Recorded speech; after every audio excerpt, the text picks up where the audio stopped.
Hey guys, this is CapptJacSparo, and welcome back to my how-to series. This episode is all about food, and specifically farms, but I had to address some of the foods and some of the mechanics to address building an automated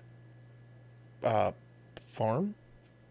Yeah, so in under 5 minutes or less, here we go. So what did I put in here? Oh yeah, look at that, all the seeds that you need, and I didn't do the melon farm. I'll do that on another episode, or the pumpkin seeds, but we'll address that maybe on a different how-to. So these are the basic collection foods that you can gather. These four here, and the beets. You can gather the beet. You can't gather wheat directly from the ground. You actually have to grow it. Let's see what else. These are also foods that you can eat raw. You cannot eat wheat raw. You have to cook it. I don't know if you can eat beets. Being in creative, in a world that was created for creative, I cannot cause my hunger to go down, which kind of bites, because it just doesn't work. You can cook potatoes into baked potatoes, beets. You can craft beets into beet stew, or beetroot soup, I think it is. Yeah, beetroot soup. We addressed it over there a couple of episodes ago. Let's see, mushroom stew, nothing new. Cake, cookies. Cookies are semi-new, and so is pumpkin pie, but they've been around for a while. The cooked meats that you can eat. That one there is rabbit, and that one there is mutton and cooked salmon. Cooked salmon. Obviously, the respective animals to gather them from. Foods that I would try to stay away from eating, and I'm not 100% certain you can eat all of these raw. It's up in the air, and I really didn't want to create a whole new world just to verify. Maybe I should. Nah. Don't eat spider eyes. Try not to eat rotten flesh or any of the raw meats, as in real life, if you ate any of that stuff, you very well may end up sick.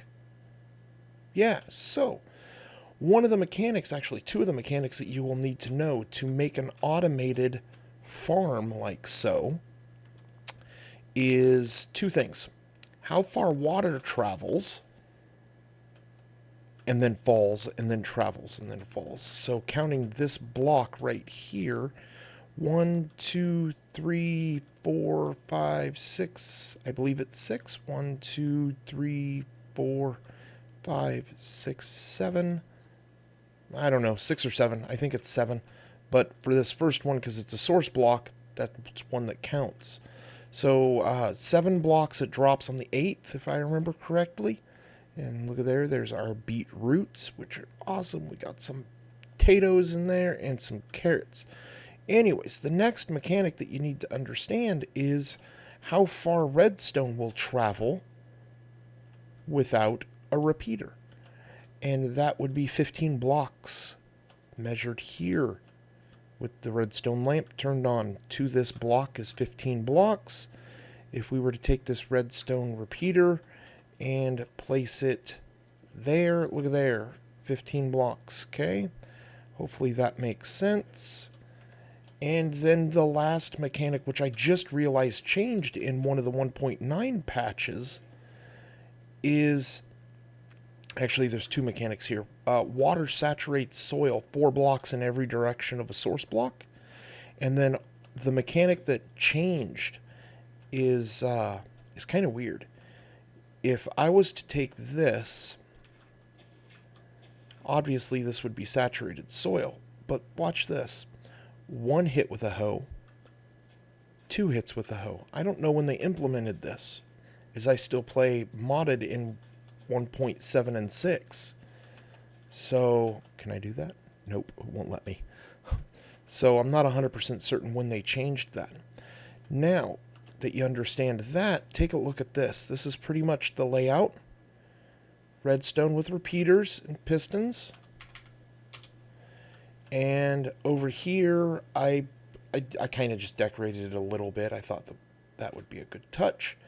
But now let's fire it up. Pretty much the way that I did this was pistons on a block, just like the redstone, and repeaters pointed directly at it. I haven't modified any of it, so it's just repeaters set to 0. So let's flip the lever and take a look. See if I haven't even tested this, but it automatically collects it all, and it should dump it all down into the very expensive hoppers, because that's a lot of iron. It looks like I need some more pieces in the middle there so they go directly down. That's easily remedied, just to add another layer. And now we can go ahead and shut that off. Our inventory is empty, so we can pick up our overshot food. And we should be netting more than we put into it. All of these hoppers are pointed at a chest, so if you start at the chest and shift right click to place the hopper, shift right click to place the hopper to the hopper, hopper to the hopper, hopper to the hopper, and continue, it's still picking up. And ignore the redstone, because that's obviously not food.